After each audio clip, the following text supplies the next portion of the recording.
Often we find that the justified hurts, the justified anger is the most dangerous to try to deal with. Hello there, Dave here again. We're in 2 Samuel chapter 1, reiterating all the stuff that happened in the previous book, David being called and anointed, at the same time Saul taking the kingship, being the first king of Israel, and basically massively screwing it up. He fell before the battlefield, long before that, dealing with Samuel and the whole sacrifice issue that we talked about earlier in 1 Samuel. But here we have this chapter.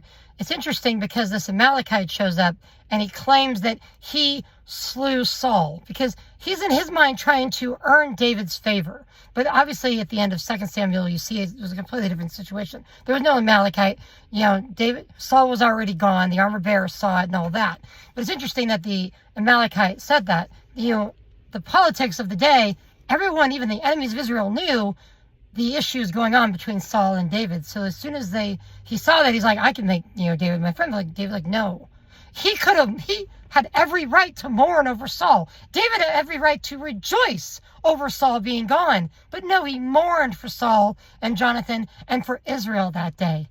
It's a good picture for us because we may have every reason to be happy when ill will comes upon people that are our enemies.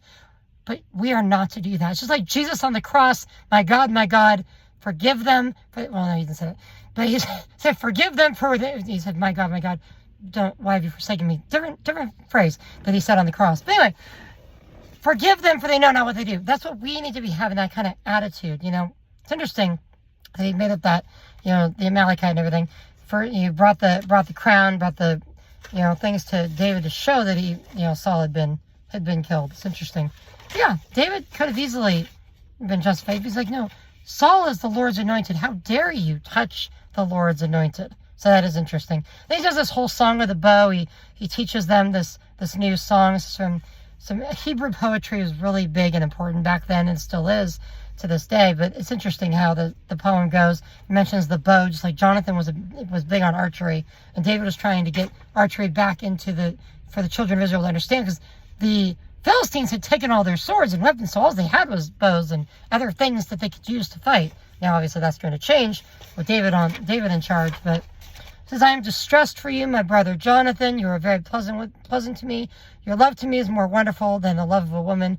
How many the mighty have fallen and their weapons of war have perished. He's talking about, David's not a great symbol for marriage and understanding one man, one wife, and how that's supposed to be good. He has trouble all throughout his life. We're going to get into that. All of 2 Samuel talking about how messed up his family is. And his love for Jonathan was like brotherly love, the most godly love you can have for another person. And I have that. My best friend's name is Jonathan, so it works great. But I also have my godly best friend, my wife, that I love dearly. So I've got that both ways there in having. But it's just interesting how the whole picture, David is a lot like Jesus throughout the story. We understand that, and Jesus, of course, is the son of David. So there's a lot here you could learn from in the first chapter. We're going to get to more later in the week, the first 5 chapters this week. So just keep studying. Look forward to more. God bless, and thank you for listening.